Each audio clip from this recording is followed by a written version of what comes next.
It doesn't get much better than this. A Land Rover, some mates, paradise, the wind and waves, and towing out Toyotas. I'm Alan at the Overland Legend. Come join us on a trip to Ponta de Ouro.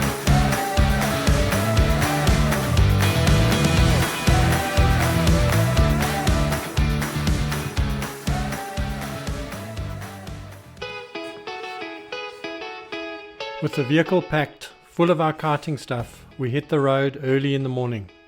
A few weeks ago I got a message from my mate Dave to join him on the annual ocean-to-air kiteboarding trip to Ponta de Ouro in Mozambique. It sounded like a brilliant idea. The plan was to travel down in Dave's 90, which was going to make it even more fun. We took the route around the western side of Eswatini, stopping off in Ermelo for a quick breakfast. This route is notorious for bad roads and more recently lots of trucks, but it has the benefit of entering Mozambique at the relatively quiet Cozy Bay border post.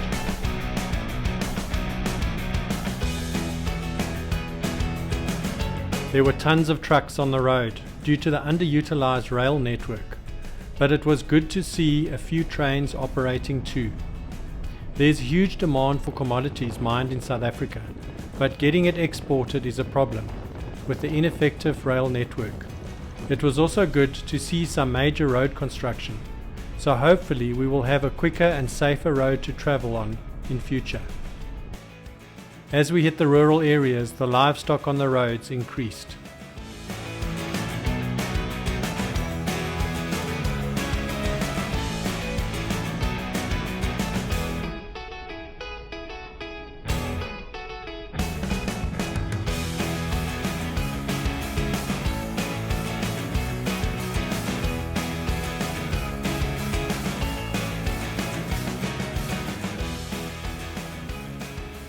Turns out one of the 90s brake lights were not working, so we did a quick stop at the spares shop in Pongola to get a new globe and changed it, and the problem was fixed.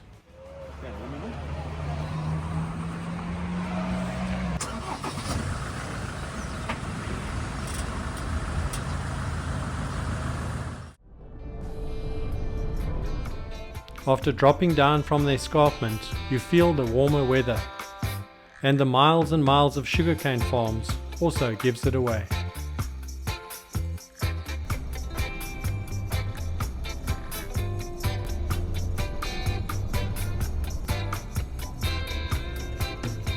Our route went around Jozini Dam and then through the bustling little town.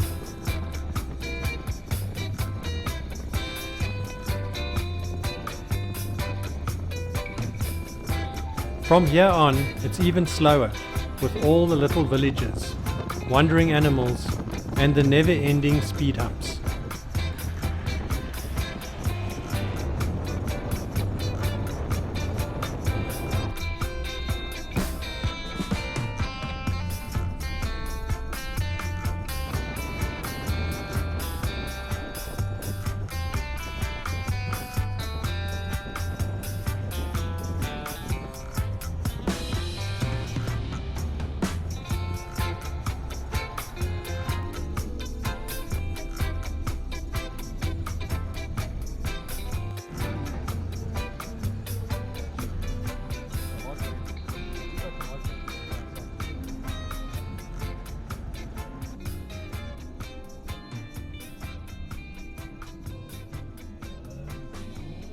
Eventually we left the bushveld and reached the coastal shrub, and then the border post.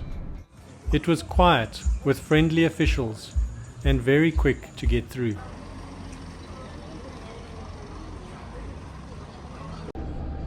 It was my first time back in Ponta de Ouro since the access road had been tarred. No more fun sandy track to get there, unfortunately, but for the locals it was good, and the growth of the little town was noticeable driving in.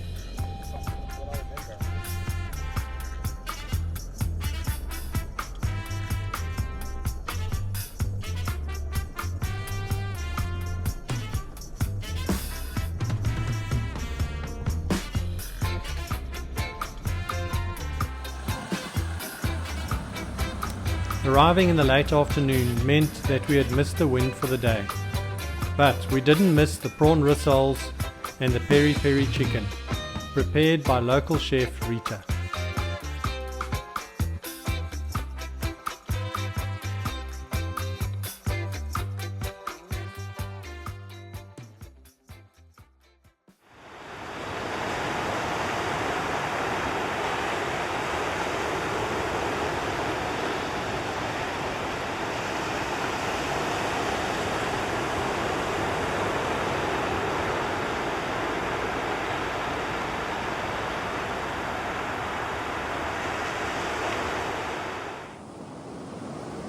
The next morning was a perfect, beautiful beach day. Not quite what we were looking for, but there was some promise for wind in the very late afternoon. So for the meantime, we made the best of the good weather.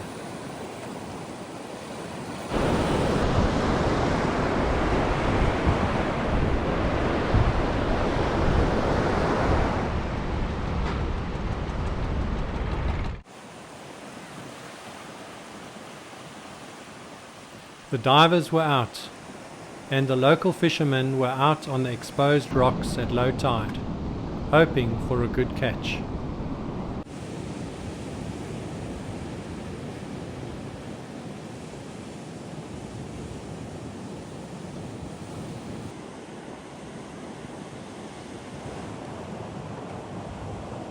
The surfers were also out, and with a bit of south swell running, they were looking for a catch of their own. Ponta de Ouro is a well-known point break that offers consistent, long right-handed waves, breaking over a reef and a sandy bottom.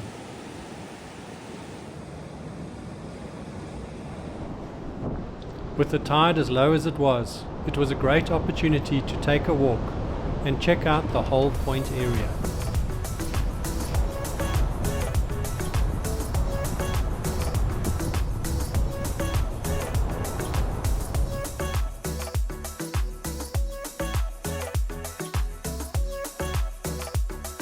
In the very late afternoon we rigged our kites, but the conditions were still iffy.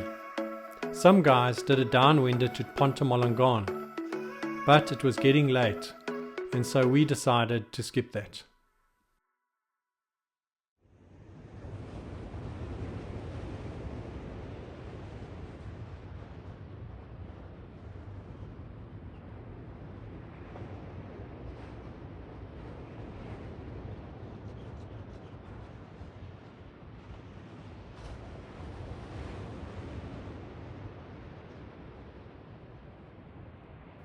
The following day was looking a lot better for some wind in the afternoon, but conditions were still perfect for a surf in the morning.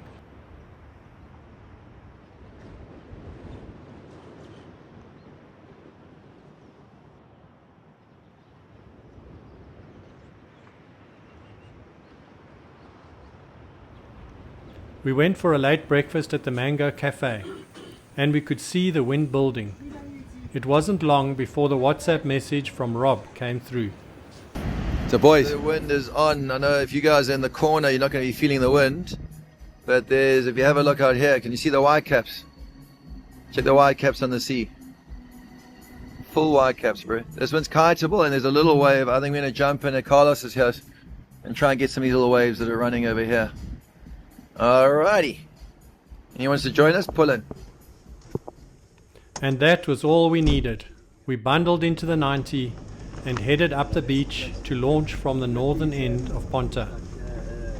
It wasn't long before we were on the beach pumping kites, launching and on the water. The wind was blowing properly, and we were in for a perfect kiteboarding session.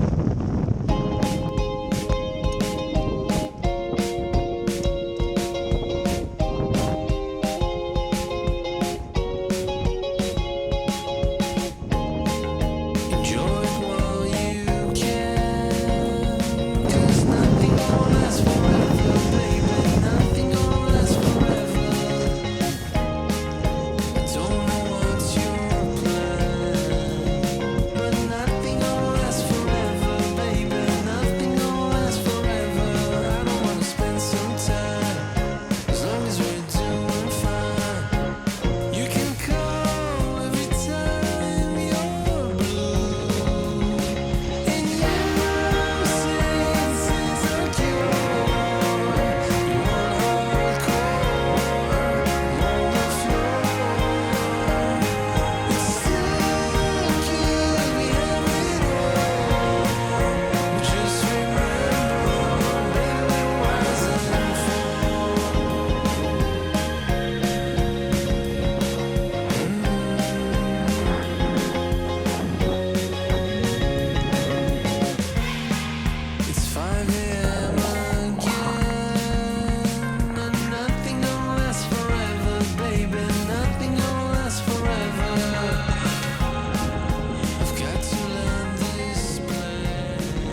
After an hour and a half of proper kiting and a couple of wipeouts, it was time to get back in. Conditions were way better than expected, and so we were really stoked and also pretty tired.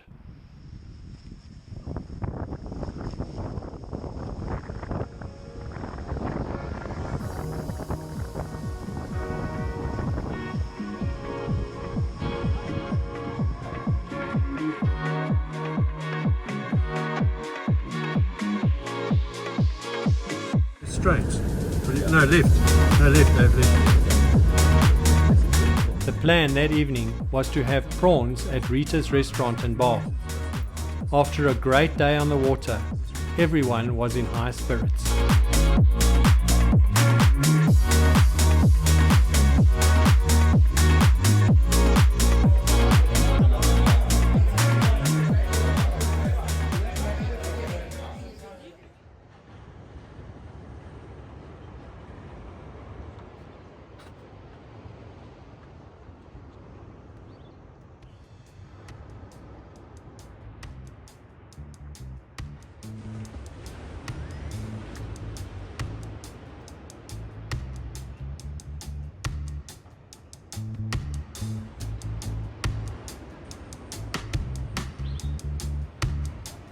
We were staying right on the beach at the Underwater Explorers, and it was great to wake up and walk right out of your room and onto the beach. Wind prospects for today were not good at all, so it was the perfect excuse to take a walk around the local market stalls.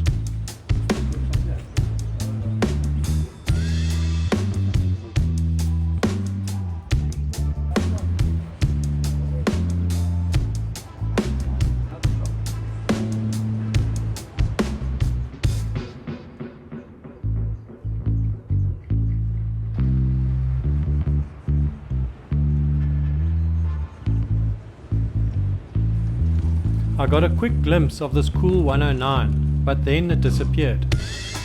Little did I know that we would bump into them later that afternoon.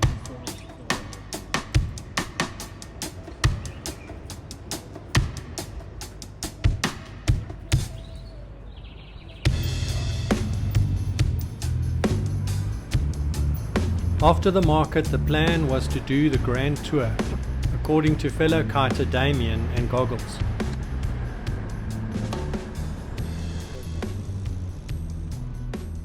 The first stop was the highest restaurant in Ponta, Lua Domont, and it didn't disappoint.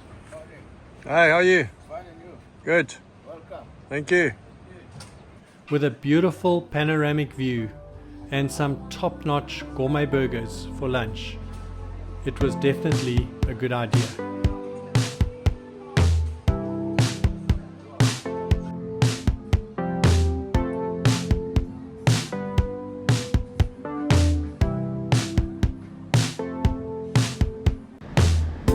From there we headed up the coast, planning to stop at some of the quirky pubs on the road to Malongan.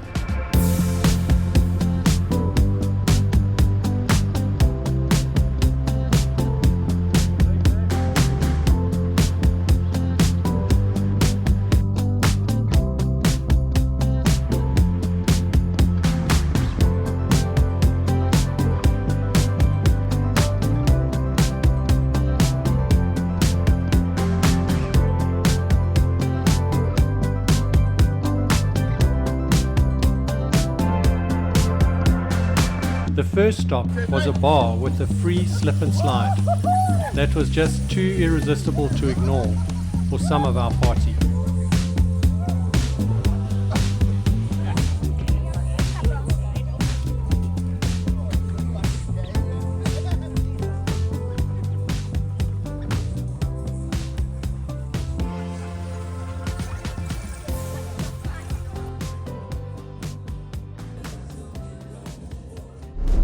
Okay, here we are in Moz, in Dave's Landy, which is a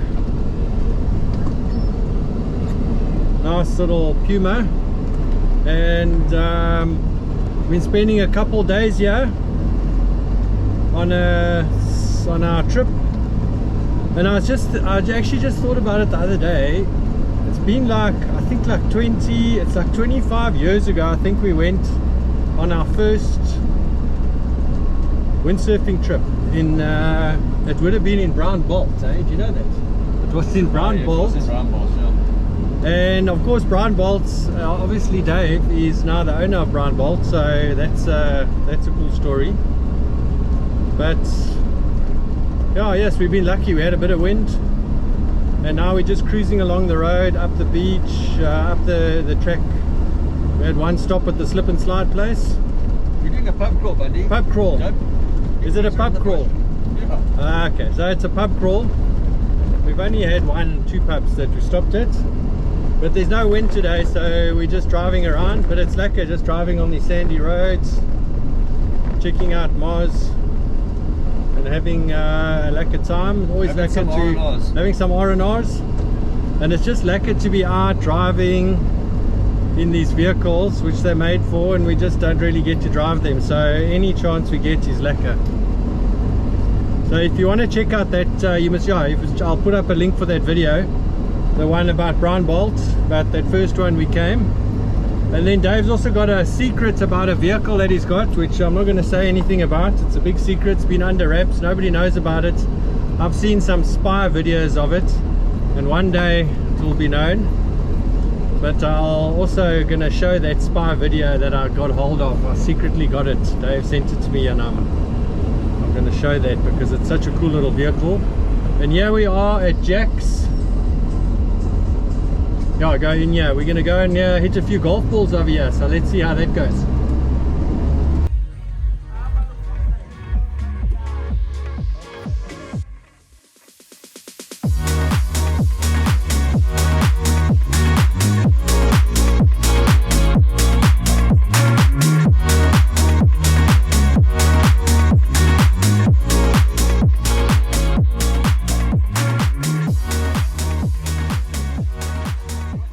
The one thing that I learned at Jack's is that kiteboarding and golf don't seem to go together. Oh my word! Because there was very little golf talent on show here.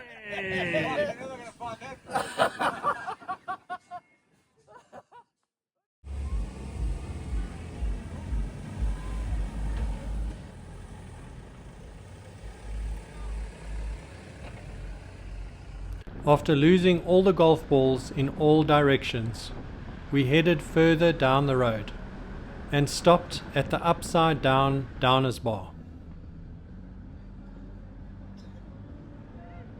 where, you guessed it, you can have shots upside down after being spun clockwise and anti-clockwise before and after the shot. Not for the faint-hearted.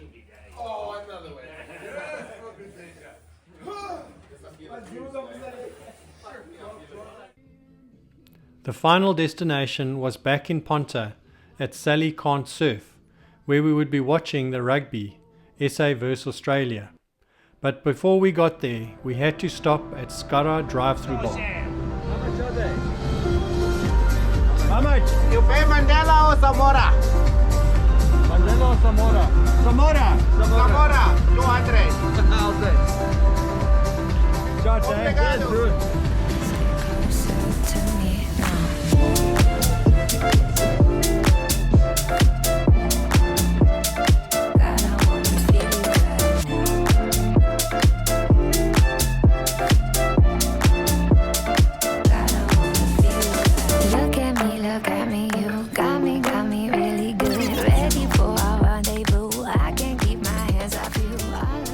And then, would you believe it, we bumped into that landy again.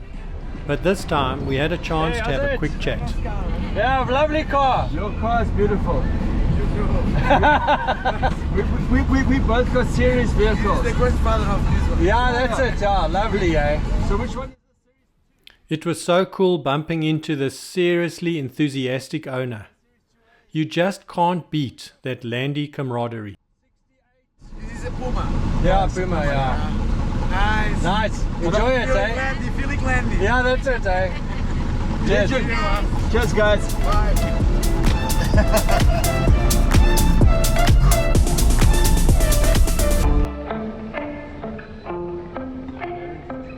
Then, after a bit of a traffic jam, we had to tow this stuck Toyota out of the sand. All in a day's work for a landy owner. Straight back, straight back.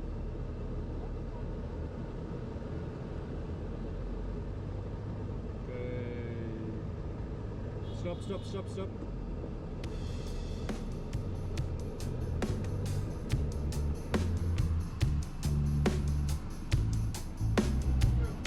Pleasure, bud.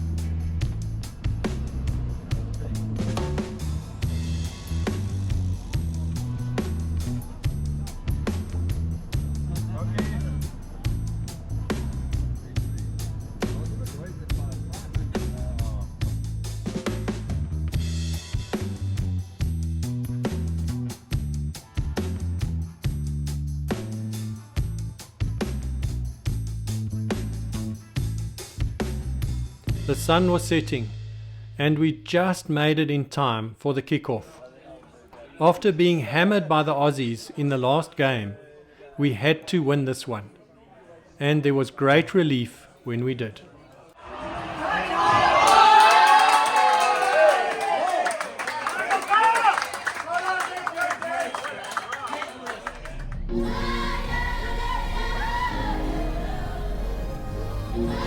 We had such an awesome time, and before we knew it, we were on the road back home. But we decided to take a different route home. So we went through the elephant reserve to Maputo and back via the Lebombo border post at Komatipoort.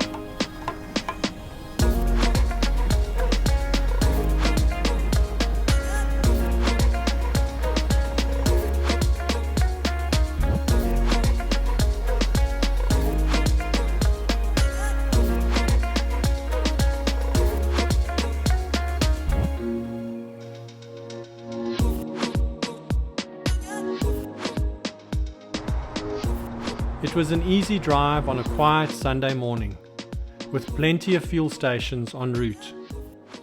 It also gave us a chance to go over the really impressive Katembe Bridge, which crosses the Maputo Bay.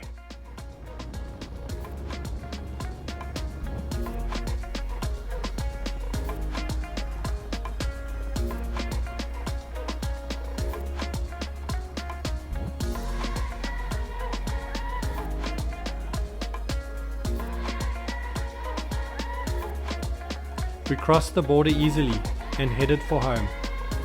I hope you enjoyed this as much as we did. Thanks so much for watching, and I'll see you next time.